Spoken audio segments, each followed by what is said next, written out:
नमस्कार दोस्तों, lead India law associates यानी लीला के इस वीडियो में आपका बहुत बहुत स्वागत है। दोस्तों, इस वीडियो का टॉपिक है कि किस तरह के केसेस में पुलिस डायरेक्टली यानी कि सीधे सीधे अरेस्ट कर देती है किसी भी आरोपी को।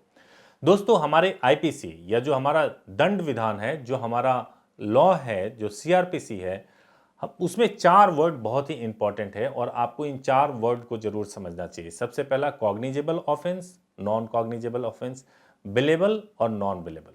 जब कभी भी कॉग्निजेबल ऑफेंस होता है, कॉग्निजेबल का मतलब होता है संज्ञेय, संज्ञेय का मतलब होता है बहुत ही गंभीर किस्म का अपराध, और गंभीर किस्म का अपराध हमेशा नॉन बिलेबल होता है, यानी कि उसमें बेल लेना बहुत ही मुश्किल होता है और बहुत कड़े प्रावधान किए गए होते हैं। वहीं दूसरी तरफ होता है नॉन कॉग्निजेबल यानी कि असंज्ञेय अपराध, यानी कि कम मतलब उसकी श्रेणी जो अपराध की है वो बहुत ही गंभीर किस्म की नहीं है, तो उसको असंज्ञेय अपराध या नॉन कॉग्निजेबल ऑफेंस कहते हैं। और इसमें बेल मिलना, ये बिलेबल ऑफेंस होता है, बेल मिलना आसान होता है। तो ये सबसे पहले आपको समझना जरूरी है। जब कभी भी कोई कॉग्निजेबल ऑफेंस यानी गंभीर किस्म का अपराध होता है, जैसे मर्डर हो गया, रेप हो गया, डकैती हो गया, जो ये गंभीर किस्म के अपराध हीनियस क्राइम के अंदर माना जाता है, जब कभी भी ऐसे अपराध होते हैं तो इसको कॉग्निजेबल ऑफेंस के तहत केस को रजिस्टर्ड किया जाता है।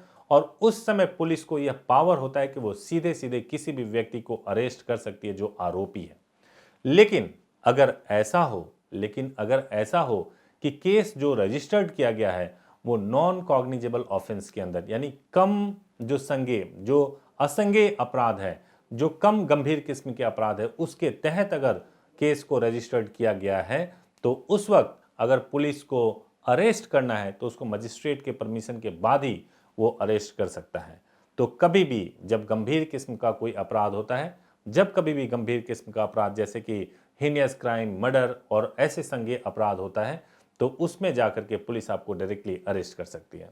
कपल के मामले में, चूंकि यह प्रश्न एक कपल का था, तो कपल के मामले में आमतौर से यह देखा जाता है कि जब कभी भी कपल घर को छोड़ करके आते हैं और वो शादी अपनी मर्जी से करते हैं कहीं और जा करके, तो पुलिस को एक गलत सीन दिखा करके, गलत चीज बता करके कि लड़का बहला फुसला करके लड़की को लेकर के गया है, और दबाव डाल करके, सोसाइटी का प्रेशर डाल करके एफआईआर रजिस्टर्ड करा दिया जा सकता है, कराया जाता भी है। वो एफआईआर होता है आपका 366 यानी कि अपहरण, और 376 यानी कि रेप के मामले में। तो क्या इसमें सीधे सीधे पुलिस आपको अरेस्ट कर सकती है? अगर हम देखें तो ये अपराध संज्ञेय किस्म का है, जिसमें पुलिस आपको निश्चित रूप से अरेस्ट कर सकती है। लेकिन पुलिस को यह भी मालूम होता है कि इस तरह के मामले में अगर किसी भी व्यक्ति को हम अरेस्ट करते हैं तो थोड़ा छानबीन जरूरी है। सुप्रीम कोर्ट ने हाल ही में ऑर्डर किया था, हाई कोर्ट ने कई बार कहा है कि गिरफ्तारी कोई रूल नहीं है, गिरफ्तारी एक एक्सेप्शन है, एक अपवाद है, जब जरूरत हो तभी इसको किया जाना चाहिए। तो ऐसे ही अगर कपल को के खिलाफ अगर कोई अरेस्ट हो जाता है, कोई एफआईआर हो गया है जो कि कॉग्निजेबल ऑफेंस के अंदर हुआ है, तो उस स्थिति में आपको किसी एडवोकेट से जरूर संपर्क करना चाहिए, किसी अच्छी संस्था से संपर्क करना चाहिए जो आपकी सहायता कर सके और आपको गिरफ्तारी से या किसी भी प्रकार के पनिशमेंट से बचा सके। अगर वीडियो आपको अच्छा लगा हो तो जरूर इसको लाइक कीजिएगा, चैनल को सब्सक्राइब कीजिएगा। बहुत बहुत धन्यवाद।